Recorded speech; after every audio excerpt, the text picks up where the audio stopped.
Thank you for being here, Wendy. You and I go way back, as I said in the intro. Yes, we do. It's so good to see you. I think about 2009 or 10 or so, you were on my radio show, and that would have been one of your first books that we were Yes. talking about. And now, all these years later, you are a best-selling, international best-selling author and all the things. So, thank you for being here. Let's get started. You started out as an attorney and Yes. you wanted to become a writer. And a lot of people say, "Oh, I want to be a writer." Well, we write and we're writers, but you wanted to become an author. And so you weren't doing that full time, and that's usually not how it starts as a full-time author. So tell us about the days you were still writing from your minivan, taking the kids to soccer, and how that evolves, how you even get from there to here. I mean, it's a long conversation, but just the first piece of it. Yeah, so back then before I had an agent, before I had any book deals or anything like that, and that's where most authors start out. You start out having to write a full novel in order to get your foot in the door. And that seems like a huge endeavor, and it is. But yes, I would write in all the little nooks and crannies of my day that I could find. And the thing about it is, if you, two things I'll say. One is, if you can get some idea of the tools to write a novel, I did not have them. So it took me 3 years to finish writing a novel, a full novel. But if you wrote one page a day and you were using the correct tools and, dialogue and narration, you kind of knew a little bit of what you were doing, you can finish a novel in a year. And so, and you think about all the times that that you've thought about writing a novel and how many years you go on thinking about it. If you actually just wrote one page a day, you would have your novel in a year, which is not that long period of time, as I've come to realize now, being the age that I'm at. So yeah, so I started writing. I would write in my minivan. I had preschoolers, and they would be in a 2 hour preschool class, and I would just sit outside. I wouldn't drive home. I would sit outside in the car and just try to get a couple of pages done. And I did that for years. Yeah, and one of the things too that I think that you're so good at is, well, the consistency in what you're talking about. But the other thing that you really have done well is you write what you know. So Yes. if you want to be in a genre that you don't know much about, so tell me, explain what it is you did for a living and what knowledge you had that now translates into the books you write because you are writing what you know.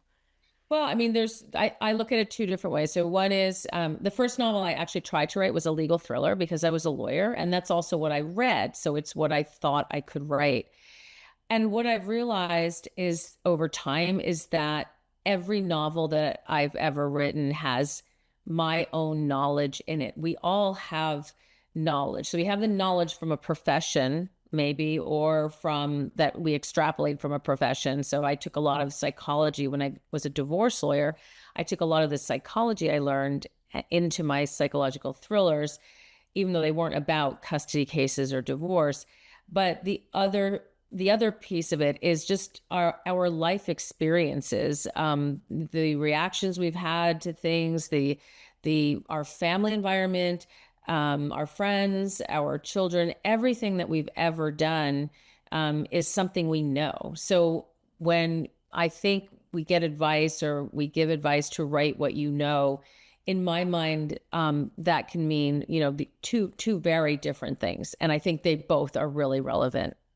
Well, and also what I think if we circled back to when you talk about writing one page a day, do you find as long as you allocate space and time for the writing, chances are you're going to feel more inspired than to just write one page. And in fact, Yes. don't stifle that. Continue with what you're doing. But once you allocate the time, that seems to be the biggest challenge, I think, for people. Yes, allocating the time and also taking the risk, because when you are strapped for time, when you have another job or you're raising a family, every minute is precious. I remember going through like a spreadsheet of my week, and I would have these little pockets, and I wanted to make sure I spent alone time with each child, and got them to different activities, and then I would have these little windows, and I would really think like, okay, is that how, like, I'm really taking a risk, because that's not that's really valuable time that I could be using to regenerate like my energy, and I could take a nap or I could do an errand that then I wouldn't have to drag the kids to. And I used to think about time that way. Even like a girlfriend's trip, a little getaway for maybe 2 nights. And my girlfriends would be like, well, come out shopping, and I'm like, nope, I'll see you at dinner because Yeah. this is not even time. I don't like to shop. You guys go shop. I'm going to write a few pages. And so you have to take a leap of faith that this is something you want to invest that time in, and you're going to take a chance that it's going to lead you wherever it is you want to go. Now tell us the backstory, because you said that you thought this is the type of book you wanted to write when you started out. So what was the shift between what you thought you were going to write and what you ended up writing, and why did you make that shift? Yeah, so I wrote the legal thriller. I then, at the time, there were no online editors, no online classes or anything, and I knew it wasn't reading. I knew it was a good plot, but I knew it wasn't reading like a book, like a novel. And so I got advice from a writing professor who was willing to read it, and he taught me like some very basic skills about writing a novel, and they're things that you don't know, like things I could not figure out what I was doing wrong with narration and dialogue, and it was so simple when he explained it to me. So I rewrote that novel and got an agent, and by the time that happened, I had been writing for maybe 4 or 5 years, I think. I think it was 5 years when I got the agent, and by then I was so interested in suburban culture because I had been now living in it for like 7 or 8 years, having children in it, raising children in it, observing it. And I really wanted to write about that. So my first two published novels were actually general fiction about suburban women, and sort of the dilemmas they face in the choices of changing their careers, altering their careers to live in the suburbs, taking time out to raise their kids. And so those two novels were about the things I was very interested in. Years went by, those novels got published. They did not make a career for me. I ended up going back to practicing law, and I was about to stop writing. I really was, because I felt like, okay, well, I'm a published author and I made no money. I lost money, actually. But by the time I had my website Yeah. and hired a publicist, I lost money, not to Yeah. mention all the time. Yeah. And so it had been 17 years since I had first started writing. And I asked my agent, like I said, look, I can't keep doing all of these things. I can't be a lawyer. And then I was a single mom. I can't, and I can write. I can't do all of these things and do them well. And so I just asked her, like, I'm going to write one more book. What book do you want me to write? And that's where I got another little piece of sort of knowledge about this business. And it is a business. Sure. Was to figure out a genre that actually was selling. Yeah. And To take what so, you already knew and just tweak it enough to make it yeah. marketable. And, Mhm. and she said, well, everybody wants the next Gone Girl, a psychological thriller. I didn't even really know what that was. So I deconstructed a couple of psychological thrillers that were, really popular. And I was like, oh, okay, it's an unreliable narrator. They're mostly written in first person, all these things that they had. And I took a plot idea that I'd had for many years that was going to be another legal thriller, and I just reconstructed it to be a psychological thriller. For me, it was a love affair. I was like, oh my gosh, I can be dark and twisty, and I can write in first person and Yeah. just be in the head of this crazy character like I loved it so much. So it wasn't like I was forcing myself to do something I Yeah, didn't to love. fit into a genre that made money. Yeah, Yeah. that's Right. really hard. Like you can't fake it. Yeah. But look, Mhm. we all have many facets. So I could go back to writing just general fiction about, issues affecting women, about being a mom. I could write about that all day long. It still interests me. But I'm making a career writing psychological thrillers, and I love them Yeah. so much. Yeah. So, and that book sold. Like that book made my career. It And the was like, title of that one? it's called All Is Not Forgotten. Yeah, we had like all 5 publishing houses bidding. I sold movie rights. The same week I sold the print rights. I had bidding wars in foreign markets. 23 foreign markets like eventually bought that book. So it was a watershed after, and I wrote it in like, I don't know, 6 weeks, but I like to say it was 6 weeks, and and 17 years. 17 years. Exactly. Yeah. Well, let's take a break. I want to talk about what happens next, how Yes. you capitalize on that success. And now you've found your rhythm, you've found your pace. We'll be back in Yes. just a moment.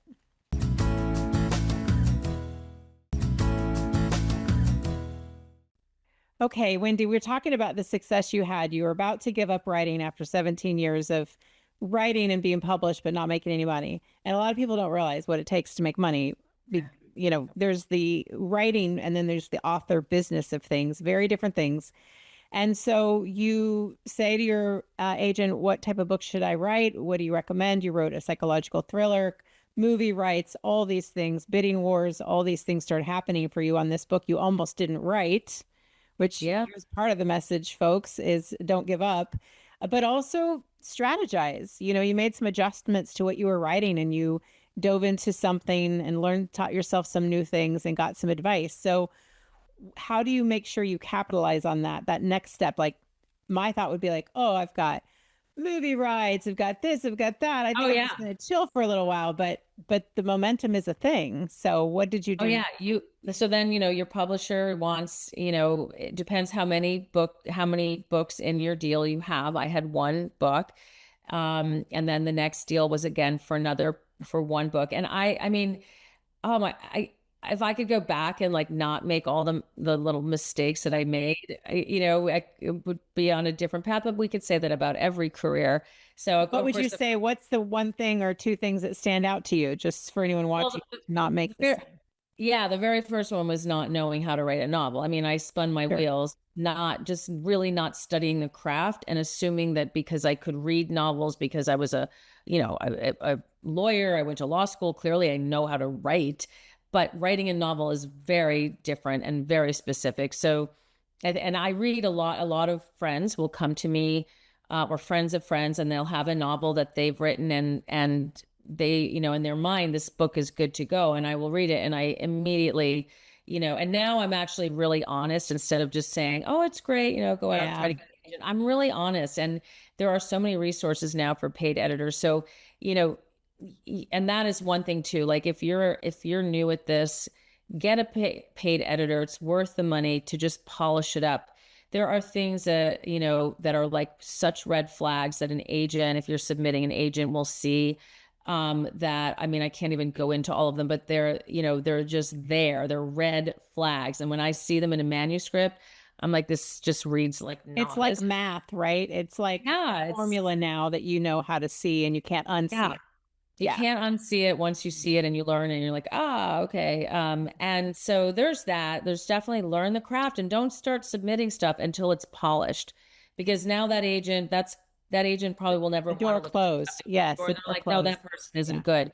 Yeah. So that's one thing. But the other thing too is you really find good representation. So not to say anything, like my agents, I've had a few agents, they've all gotten me to where I am now.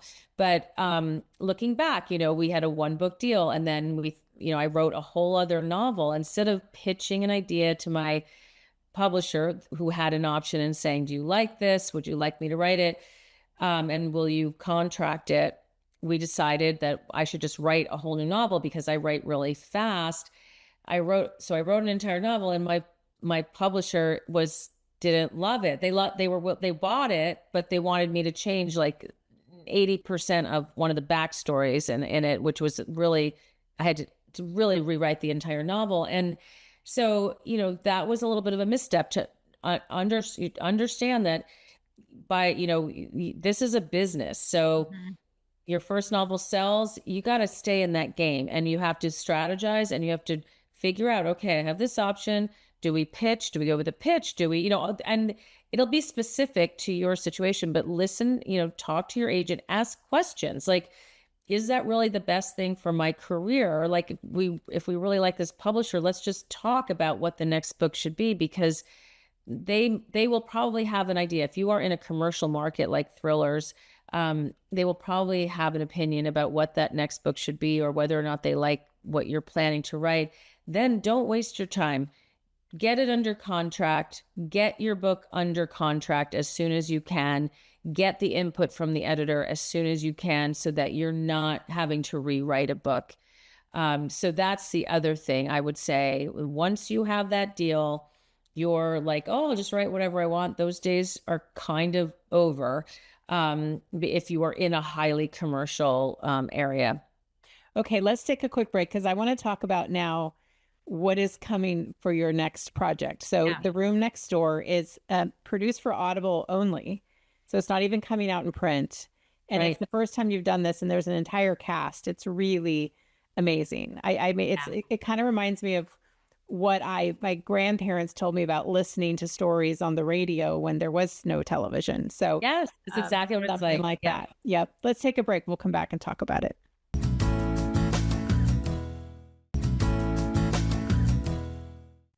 Okay, Wendy, let me clarify. So you've done other productions for Audible, but this one specifically was with Audible in mind. Like it has sound effects and characters, and the whole thing is a production specifically for an audio experience.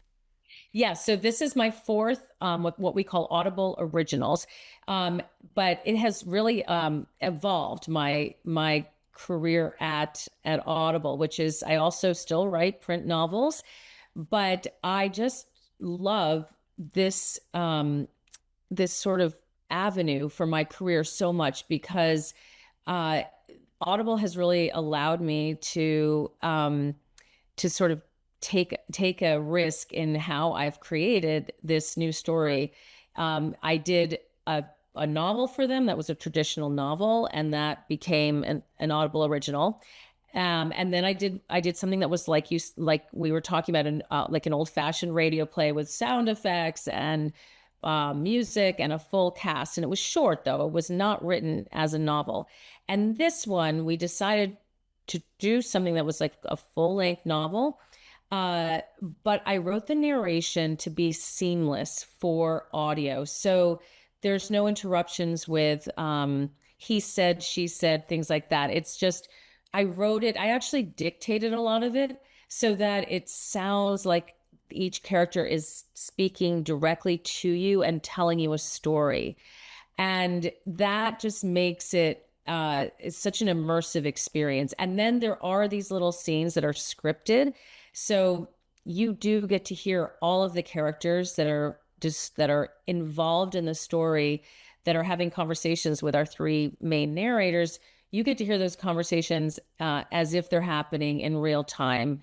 So they're like little cutaway dialogue scenes, and those have sound effects, and then there's music and sound effects throughout. And it was such an amazing experience. This is my second time co-producing, and just being involved in the recording sessions, altering a script, would have like an actor performing some dialogue, and it just wouldn't sound right. So we would just rewrite the script on the spot, almost like being a showrunner for a TV Right, show. right. Yeah. And then the sound effects, the director and the other producer and I we just would be listening to the sound effects, like, that's not the right doorknob, is it? Should we have the doorknob? And oh, she says she pours a drink. Do we want to have the drink poured, or maybe that's too much? And then the music, is it too fast, too slow? And the three of us, I've listened to this probably 8 times by now. So Sure. painstaking work that went into every single moment of this really fun story. So you're writing it with knowing all of this. You have this in mind. Fortunately, you've done some version of this already. So as you're writing, you're making sure that the writing keeps up with the plan that you have for production. And then you Yeah. get to production, you get to make some changes if needed. But to have this fully evolve in front of you, that's a whole other skill set that you couldn't have just jumped into doing this, right? You've learned the process of narration, whether it's for audible or not. Yes, and so just like I had to learn how to do dialogue and narration for a novel, this was another skill set, learning how to write this narration so it just sounds really good when you're listening to it, and it's easy for the performers to narrate, and sort of trying to figure out where would be a good place to have a little scripted scene. Where do I feel like the listener is now ready to hear, this husband and wife actually speaking to each other? And so that was a learning process as well. And I feel like I'm just getting better and better at telling stories in this format. And I absolutely love it. It's so much fun for me. So I'm really enjoying this new facet of my career that has evolved over time. And that's Well, the other thing I would say to writers, like stay open. There are so many right. That's avenues another, that's the thing I was just going to say to you is that you know, when I was coming up, you write a book and you maybe get it published, maybe you don't. You maybe make book sales, maybe you don't. But some of these productions, you know, if you're a really creative person, and people can go off and do it on their own. You know, yeah. I mean, they might not have the team that you have or the resources you have, but it can be done just like short films and Yes. everything else. Oh yes, and there are audio book producers who are starting to pop up. Everyone is trying to get involved in the audio business because it is continues to be the fastest growing segment of the publishing industry. And so it's really exciting to be a part of it. And staying in my genre of psychological suspense, I get to be a little bit sexier in these, and the stories are they're twisty and suspenseful, and there's a little dark stuff, but I just get to be more playful and just thinking about how scenes can play out when they're being read this way. Yeah. It's called The Room Next Door. Tell us how to find it and when to find it It's and on, how. yeah, so it's out on October 9th, which is coming up, and it is out on Audible. So you can, if you are a subscriber to Audible, it's free with your subscription, and if you're not, you can still buy it you can go on Amazon or on the Audible website, and you can and just purchase it as one audiobook. Well, I'm so glad you didn't stop writing. So glad. Thank you. Me too. And I'm Me glad we've too. stayed in touch all these years. I did the math. It's like 17 years we've been in Oh touch. my So, gosh. Wow. It's good good for to us on see that. you. Yeah, good Yeah. to see you too. Much success. I'm looking forward Thank to you. listening. Thanks so much.